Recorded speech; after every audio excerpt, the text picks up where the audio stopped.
नमस्कार दोस्तों, स्वागत है आप सबका हमारे YouTube के Hindi channel stock market player में। दोस्तों, जैसा कि आप लोगों को पता है कि बर्गर किंग का IPO लॉन्च होने वाला है नेक्स्ट वीक में। तो यहाँ पे दोस्तों कुछ की फैक्टर्स हैं जो कि आपको IPO में एंट्री करने से पहले जान लेने चाहिए, ऐसा मैं सोचता हूँ। तो यहाँ पे दोस्तों अगर हम नज़र मारें कुछ कंपनी के डेटा के ऊपर, तो यहाँ पे अगर हम एसेट्स की बात करें, यहाँ पे डाटा हमें जो दिखाया जा रहा है वो है 30 सितंबर का, 31 मार्च 2020 का, और यहाँ पे 31 मार्च 2019, 31 मार्च 2018। तो यहाँ पे इसी के बेसिस पे मैं आपको यहाँ पे कंपैरिजन भी करके दिखाऊंगा अदर कंपनीज जो कि इसकी कैटेगरीज कंपनीज हैं फूड के रिलेटेड, उनके मुकाबले ये कंपनी कितने पानी में है ये हम यहाँ पे देखेंगे। और इसके अलावा हमें इसमें यहाँ पे क्या रणनीति यहाँ पे हमारी होनी चाहिए IPO में, हमें एंट्री लेने के लिए, IPO में खरीदारी करने के लिए, तो ये भी हम यहाँ पे जानेंगे।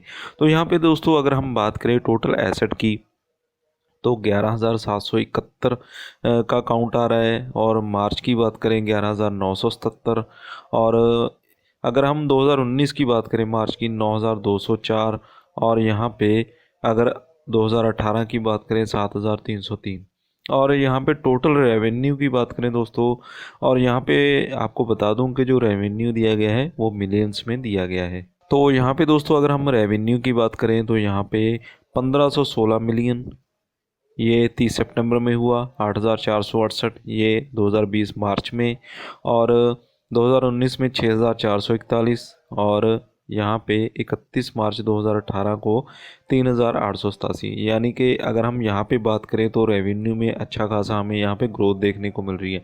लेकिन यहाँ पे आपको एक ध्यान में लाने वाली चीज़ है कि कंपनी अभी तक लॉस में चल रही है। अगर हम 2018 की बात करें तो 822 मिलियन का लॉस है, अगर हम 2019 की बात करें 382 मिलियन का लॉस है। हालांकि यहाँ पे अगर हम बात करें तो लॉस काफ़ी हद तक कम हुआ है, लेकिन प्रॉफिट में भी कंपनी नहीं है। और मैं यहाँ पे सोचता हूँ कि अगर आप इन्वेस्ट करने जा रहे हैं तो आपको ये की फैक्टर पता होने ज़रूरी हैं। हालांकि जो बड़े प्लेयर्स हैं हमारे स्टॉक मार्केट में वो इसके IPO में बहुत ज़्यादा इंटरेस्टेड नज़र आ रहे हैं बर्गर किंग, और उन्हें यहाँ पे क्या स्पेशल नज़र आ रहा है इसके बारे में भी हम यहाँ पे चर्चा करेंगे।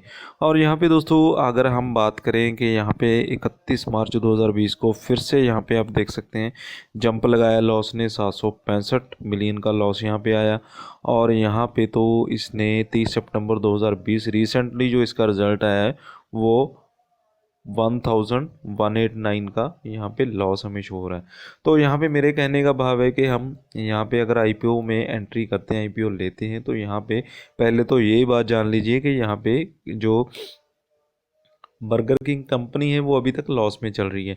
और यहाँ पे अगर हम बात करें कंपनी का, इन्होंने यहाँ पे साफ साफ बता दिया है कि to finance the roll out of new company owned Burger King restaurants और to meet the general corporate purposes.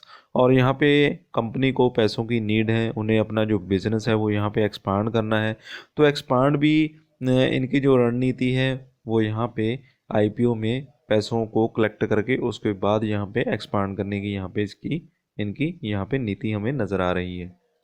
तो यहाँ पे दोस्तों कुछ बेसिक चीज़ की हम यहाँ पे अगर हम नज़र मारें तो यहाँ पे जो टोटल शेयर इनके जो रोल आउट हो रहे हैं वो हो रहे हैं 13 करोड़ 50 लाख के करीब, और यहाँ पे फ्रेश इशू हो रहे हैं 7 करोड़ 50 लाख के करीब, और जो ऑफर फॉर सेल हैं वो है 6 करोड़ शेयर्स, और जो फेस वैल्यू कंपनी की है वो है 10 रुपये। प्राइस बैंड यहाँ पे रहेगा 59 से लेकर 60 रुपीज़ के बीच में। यहाँ पे आप IPO के लिए बिड कर सकते हैं, IPO में यहाँ पे एंट्री ले सकते हैं। और यहाँ पे दोस्तों जो लॉट साइज़ रहेगा वो कम से कम 250 शेयर का रहेगा। तो 250 का मीन्स अगर हम यहाँ पर मान कर चलें, यहाँ पर करीबन करीबन आपको 15,000 रुपये आपकी मिनिमम इन्वेस्टमेंट है अगर आप एक लॉट भी यहाँ पे परचेज़ करते हैं। अगर आप 2 या 3 और लॉट लेना चाहते हैं वो आपके ऊपर डिपेंड करता है, लेकिन मिनिमम अगर आप एक लॉट भी लेते हैं तो 15,000 रुपये की यहाँ पे आपकी इन्वेस्टमेंट हो जाएगी। और यहाँ पे जो सब्सक्रिप्शन विंडो ओपन होने जा रही है वो 2 तारीख से, यानी कि 2 दिसंबर से लेकर 4 दिसंबर के बीच में यहाँ पे ओपन होगी। और अलॉटमेंट डेट यहाँ पे शेयर्स की, जिन जिन को शेयर्स यहाँ पे अलॉट किए जाएंगे उसकी जो लिस्ट है वो 9 दिसंबर को यहाँ पे इशू की जाएगी और लिस्टिंग डेट यहाँ पे 14 दिसंबर यहाँ पे बताई गई है।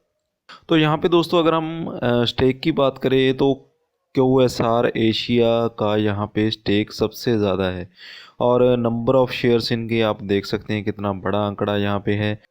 26 करोड़ का आंकड़ा है और 99.39 के स्टेक इनके QSR एशिया के पास हैं। और यहाँ पे अभिषेक गुप्ता के पास 0.09, नम्रता तिवारी के पास 0.09 और रंजना साबू के पास 0.02% के यहाँ पे स्टेक हमें नज़र आ रहे हैं। और यहाँ पे अगर हम ईयर वाइज रेवेन्यू की बात करें तो आप यहाँ पे देख सकते हैं कितना यहाँ पे हमें फ़र्क नज़र आ रहा है। और प्रॉफिट तो यहाँ पे बिल्कुल भी कंपनी को देखने को नहीं मिल रहा है। 3 साल हो गए हैं, 3 से भी 4 साल, चौथा साल तो अभी कंप्लीट होने ही जा रहा है। तो 2017 से लेकर प्रॉफिट कोई भी नहीं आया कंपनी को। 71 करोड़ का यहाँ पे आपको बता दूं कि यहाँ पे जो संख्या दी गई है वो करोड़ में है और 71 करोड़ का यहाँ पे जो लॉस है वो 2017 में हुआ और इसके बाद 82 करोड़ का लॉस यहाँ पे 2018 में हुआ। 2019 में 38 करोड़ का लॉस हुआ। तो कहीं ना कहीं कंपनी ने लॉस को कम किया है, लेकिन हम ये नहीं कह सकते हैं यहाँ पे कि कंपनी प्रॉफिट में है। तो प्रॉफिट में तो अभी तक नहीं चल रही है, प्रॉफिट का मुंह अभी तक कंपनी ने नहीं देखा है।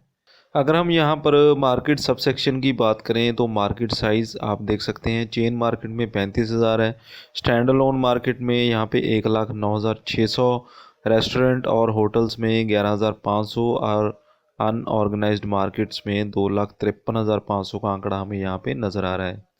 और यहाँ पे दोस्तों अगर हम मार्केट साइज़ की बात करें, 2014 की बात करें तो यहाँ पे 75,500 का मार्केट साइज़ था, 83,500 का 2015 में, 2016 में 92,600, 2017 में 1,05,000, 2018 में 1,22,200, 2019 में यहाँ पे 1,44,600 का मार्केट साइज़ यहाँ पे हमें देखने को मिल रहा है।